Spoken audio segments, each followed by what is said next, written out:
Hey guys, Ethan here, welcome back to another video, and today I'm going to be going over 5 things that EA have done that have ruined the FIFA franchise. If you think back to FIFA 12, FIFA 13, FIFA 14, those older games, they were a lot of fun, but since then FIFA has gone downhill and there are a few things EA have done that have really led to that. I'm not saying they can't overturn that, and in fact I have actually done a video on 5 things that they could do to make FIFA 20 the best FIFA ever, and I'll leave a link down below to that if you want to check it out. I would recommend it, but here we go. 5 ways EA have ruined the FIFA franchise. Let's go. First up is an overemphasis on the esports side of FIFA. EA are really trying to market FIFA nowadays as a competitive game, and it isn't. It should be, in essence, a fun game. If you think back to the best FIFAs, the ones that have been the most enjoyable to play, the ones where you'd get back from school and you'd want to turn on your console and just play the game, they're games like FIFA 12 and FIFA 13, which had fast-paced, enjoyable, arcadey gameplay.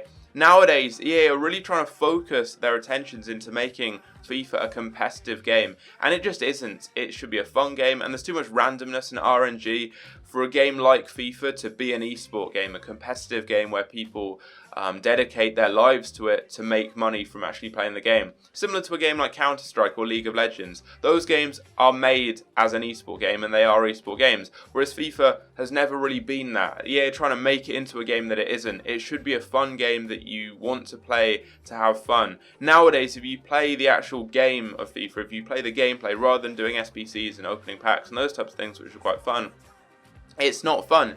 It's try hard, it's sweaty, and you have to play to the meta of the game. You have to spam El Tornado crosses, La Croquetas, finesse shots, first time shots. You can't just play for fun because EA are really trying to make it into a game that it isn't, and it's not what we want.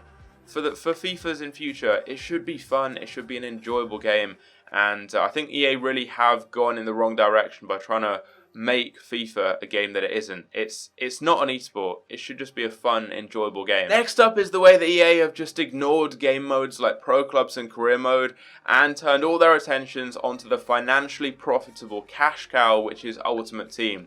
EA put all of their attention and effort into Ultimate Team because it's what makes them the most money. They make millions and millions of pounds from people spending money on FIFA points, and there aren't any microtransactions in game modes like Career Mode and Pro Clubs, which are a lot of fun, but EA don't make money from them, so they really don't put any attention into those game modes. They haven't changed since their first implementation into the FIFA franchise, which was nearly a decade ago now.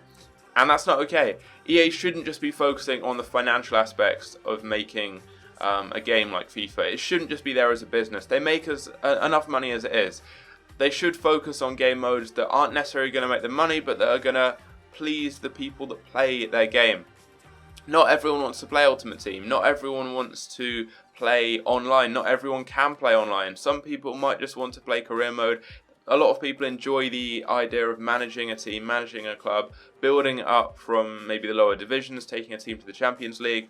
And with FIFA, there's so much potential with these game modes. Like, there are very few other games where you can manage your team and actually play the game. Like, if you look at Top 11, for example, or Football Manager, you have a lot of different options when it comes to actually managing your team, but you can't really play the game controlling your players.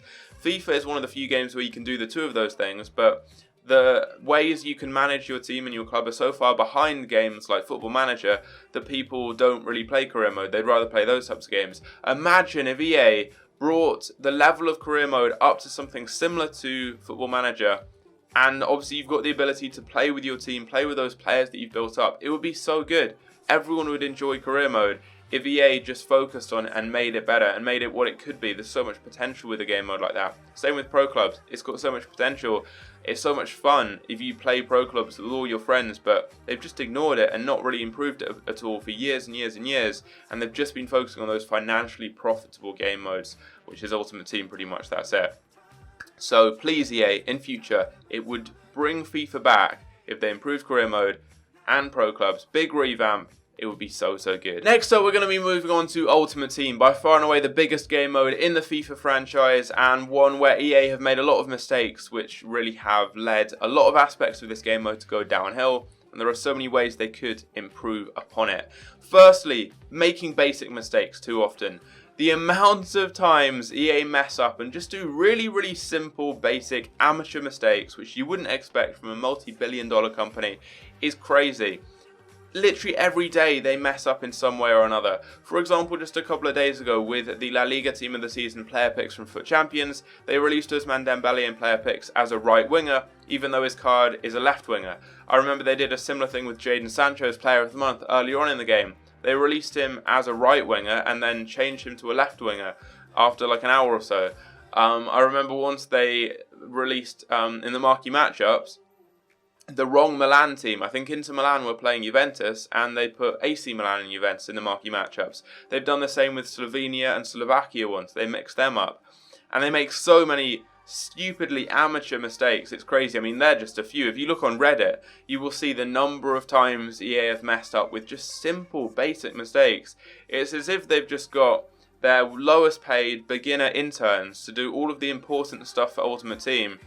And they're not, I don't know, like, they're a huge company, one of the biggest companies in the world. They have millions and billions of pounds to spend on the game, and they're making really, really amateur mistakes that you don't even get in just a startup game that like a low-level company is releasing. They should have the best of the best when it comes to the management, the people that work for them. And by the look of it, with the mistakes they're making, that just isn't the case. And I can't really think back, like in the older FIFAs, which were a lot simpler, a lot more stripped down and basic. I can't remember them making all these types of basic mistakes. It didn't really happen. And nowadays, I don't know, they've just kind of become lazy and they're making all these mistakes all the time, which you wouldn't expect for a game of the size of FIFA. Again, sticking with Ultimate Team, my next point is that we just have too much content. And I'm not saying let's not have any promos at all. I enjoy new content on the game. But nowadays, in the past couple of FIFAs, we've just had way too much new content. And EA are just spamming it out, churning out new players, irrelevant random promos like Future Stars, Path to Glory, Prime Icon moments, just to make more and more money.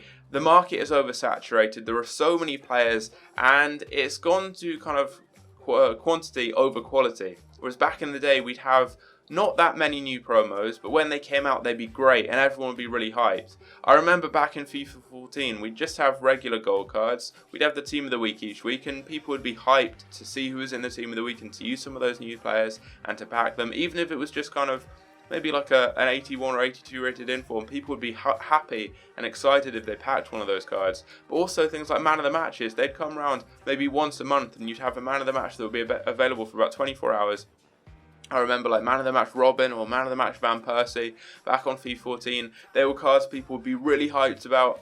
People like Rotashaw and KSI would do videos dedicated literally just to that man of the match card, trying to pack them, doing wagers with them. But nowadays, like literally every day there's new cards coming out. There's really random promos just with loads and loads and loads of high rated cards getting churned out.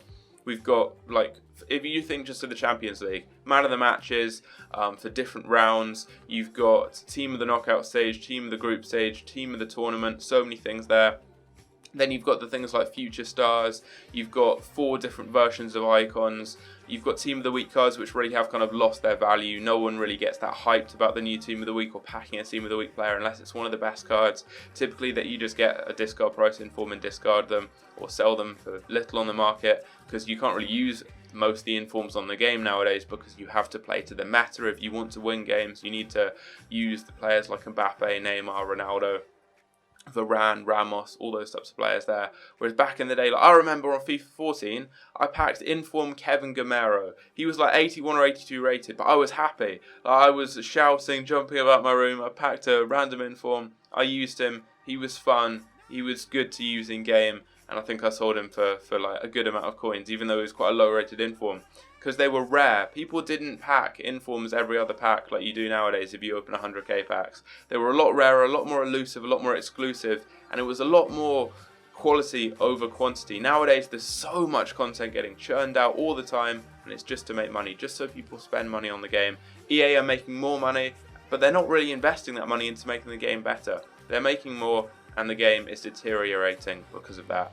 just take me back to the older FIFAs where we had a lot less content, because it was just a lot more fun. Leading on from this, my final point is that we don't have enough free content. We've got all of these promos all the time on Ultimate Team, new players coming out every single week, but it's all stuff that you have to open packs for. We don't have enough free content, which is something that's very easy for EA to implement. Advanced SBCs, for example, or SBCs in general, there's so much potential, but if you look at advanced SBCs as an example, in the first couple of weeks, EA released, I think, 4 or 5 of these, and then they didn't release any more for the rest of FIFA. Back on FIFA 18, we had, I think, 2 advanced SBCs released every month or so, which was cool. But why don't we have, like, a new advanced SBC every week? That's something really easy, really good, because it gives some really good packs and gives value to a lot of players that otherwise are fairly irrelevant.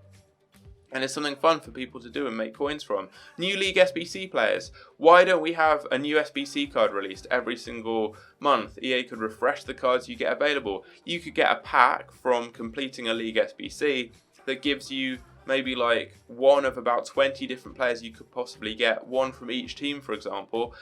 So you complete like the Premier League SBC, you might get Kevin De Bruyne with like an amazing high rated card, which would be great, or you might get someone like Anthony Knockout, for example. You could have a whole host of different things like that.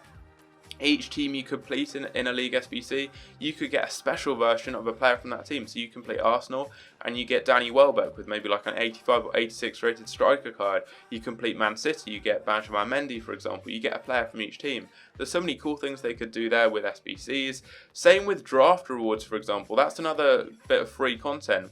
And draft rewards are awful right now. You get like often you can actually get packs from winning the draft, which is quite hard, where you don't even make profit. You don't even make back the 15k you spent. And if you look at Foot Champs and all those games now, it's very easy to make coins from those. And draft rewards are just so far behind that. You should be able to get like maybe a guaranteed team of the week pack or something. A really good reward from actually playing draft. There's so much free content that EA could release. We could have monthly objectives, we could have more to weekly objectives, we could have monthly rewards from Foot Champs, which they've removed for some reason. There's so much content EA could do that would be free, that would please the wider player base, that you could actually make coins from and have fun from just grinding the game without having to spend money. There's so much stuff. Every single day we should have a new SBC. You should be hyped to log onto your console at 6 o'clock and see what new SBC has been released, what players been added to a League SBC, what new thing EA have added to the weekly objectives or the daily objectives or the monthly objectives. I mean, daily objectives nowadays, what do you get? 100 coins and a left back to left wing back position change. Who cares about any of those things? Like, it doesn't give you any desire to grind the game. If you looked at weekly objectives and you maybe had like a guaranteed 88 plus pack to play for, you'd be hyped. If you look at daily objectives and maybe you could get yourself a guaranteed team of the week pack if you played 20 games during the day, that will make people hyped. Monthly objectives, you could get yourself a guaranteed icon pack for scoring 200 goals with first owner players across the month. There's so much potential for free content. EA aren't doing anything for it because it doesn't make them money. They're just grinding out loads and loads of new promos, and honestly no one cares about like prime mega moments, future stars, icons, or whatever their new promo is, because there's so many cards on the game anyway. It's just oversaturated and it's just something they don't need to do. It makes them money, I realise why they do it, but it really brings the game down. If you look back at all the old FIFAs, the best FIFAs, FIFA 12, FIFA 13, FIFA 14, the 3 best FIFAs probably in my opinion, and I think a lot of you guys would agree with me,